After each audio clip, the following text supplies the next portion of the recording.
দায়িত্ব গ্রহণের পর এই প্রথম দুই রাষ্ট্রপ্রধানের মুখোমুখি সাক্ষাৎ ট্রাম্প এবং নেতানিয়াহু। গাজায় শান্তি ফেরাতে বেরিয়ে এলো তৃতীয় সূত্র। যুদ্ধবিধ্বস্ত গাজার দায়িত্ব নেবেন খোদ ট্রাম্প। আমেরিকার হস্তক্ষেপে তবে কি শান্তি ফিরবে গাজায়? গাজার দখল নেবেন ট্রাম্প, ঠিক এমনটাই ঘোষণা করলেন মার্কিন প্রেসিডেন্ট। হোয়াইট হাউসে সাংবাদিক বৈঠক করে এই কথা জানান দুই দেশের প্রধান। ইসরায়েলের প্রধানমন্ত্রী বেঞ্জামিন নেতানিয়াহুকে পাশে নিয়ে গাজার জন্য বিরাট ঘোষণা করলেন ট্রাম্প। এবার কি তবে শেষ হতে চলেছে এই সুদীর্ঘ যুদ্ধ? ট্রাম্পের শপথ গ্রহণের পরেই প্রায় 4 দিনের আমেরিকা সফরে হাজির নেতানিয়াহু। তিনি প্রথমে আমেরিকার মধ্যপ্রাচ্যের এনভয় স্টিভ উইটকফের সঙ্গে বৈঠক করেন। সেখানে ইসরায়েলে হামাস যুদ্ধ ও গাজা ভূখণ্ডে চলা যুদ্ধবিরতি নিয়ে আলোচনা হয়। এরপর মঙ্গলবার ট্রাম্পের সঙ্গে বৈঠক করেন নেতানিয়াহু। সেখানে দুই যুদ্ধরত দেশের মধ্যে শান্তি বজায় থাকে কিভাবে তা নিয়ে আলোচনা হয় বলে মনে করা হচ্ছে।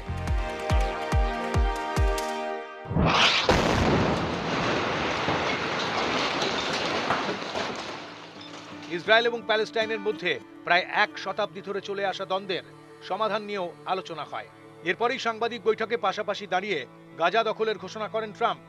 শুধু তাই নয়, গাজাকে অর্থনৈতিকভাবে শক্তিশালী করে তোলার কথাও বলেন ট্রাম্প। তিনি বলেন, আমরা গাজাকে আবার নতুন করে গড়ে তুলতে সাহায্য করব। গাজা প্রায় 2 বছর ব্যাপী যুদ্ধে ধ্বংসাবশেষে পরিণত হয়েছে। বহু মানুষ সেখানে এখনো ভেঙে পড়া বহুতলেই থাকছে। সেখানে এখনো পর্যন্ত বহু বিস্ফোরক আটকে রয়েছে, পড়ে রয়েছে। সেগুলি সরাতে হবে। সাধারণ মানুষের বসবাসযোগ্য করে তুলতে হবে গাজাকে।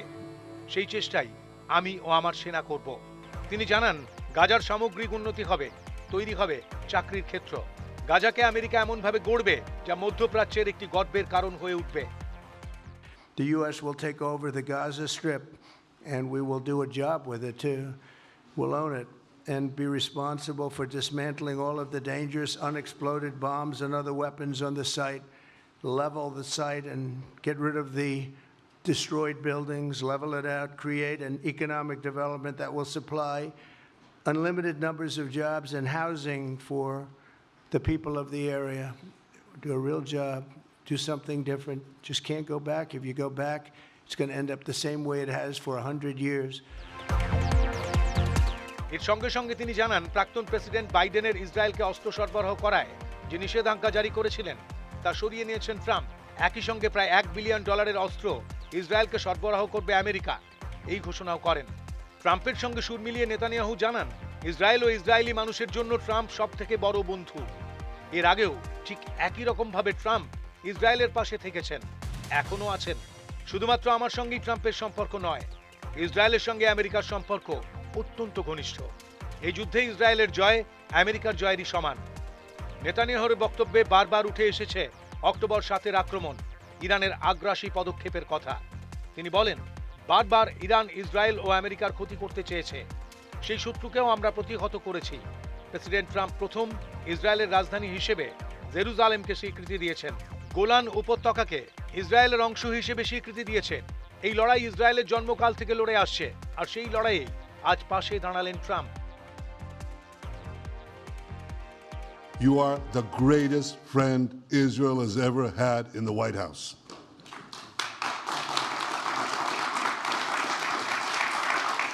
And that's why the people of Israel have such enormous respect for you. In your first term, you recognized Jerusalem as Israel's capital. You moved the American embassy there. You recognized Israel's sovereignty over the Golan Heights. You withdrew from the disastrous Iran nuclear deal. I remember we spoke about it. You said, this is the worst deal I've ever seen. I'm elected, I'm walking out of it. That's exactly what you did. And I think it speaks loudly for just common sense, just looking at things and seeing them as they are. And of course, you also brokered the groundbreaking Abraham Accords in which Israel made peace with 4 Arab states. We did this in 4 months. Nothing happened for a quarter of a century, but in 4 months, we were able, working together under your leadership, to have 4 historic peace accords. And now in the first days of your second term, you picked up right where you left off. Your leadership helped bring our hostages home, among them American citizens. You freed up munitions that have been withheld from Israel. They had been withheld from Israel in the midst of a 7-front war for our existence. and you just freed it. You ended unjust sanctions against law-abiding Israeli citizens. You boldly confronted the scourge of anti-Semitism. You stopped funding, as you just said, international organizations like UNRWA that support and fund terrorists. And today, you renewed the maximum pressure campaign against Iran. Ladies and gentlemen, all this in just 2 weeks. Can we imagine where we'll be in 4 years? তবে American রাজনীতিতে এই দুই প্রধানের সম্পর্ক নিয়ে গুঞ্জন উঠছে প্রচুর। ট্রাম্পের ঘনিষ্ঠ সূত্রে খবর, বিবিকে এখনো বিশ্বাস করেন না ডোনাল্ড। বিবি অর্থাৎ নেতানিয়াহু 2020 সালে জো বাইডেন নির্বাচন জেতার পর প্রথম তাঁকে শুভেচ্ছা বার্তা পাঠান। ঠিক এই সময় ফের হোয়াইট হাউসে ফেরার চেষ্টায় আন্দোলনে ছিলেন ট্রাম্প। আর তাঁর বন্ধু বিবির এহেন ব্যবহারে রীতিমতো ক্ষোভ প্রকাশ করেন ট্রাম্প।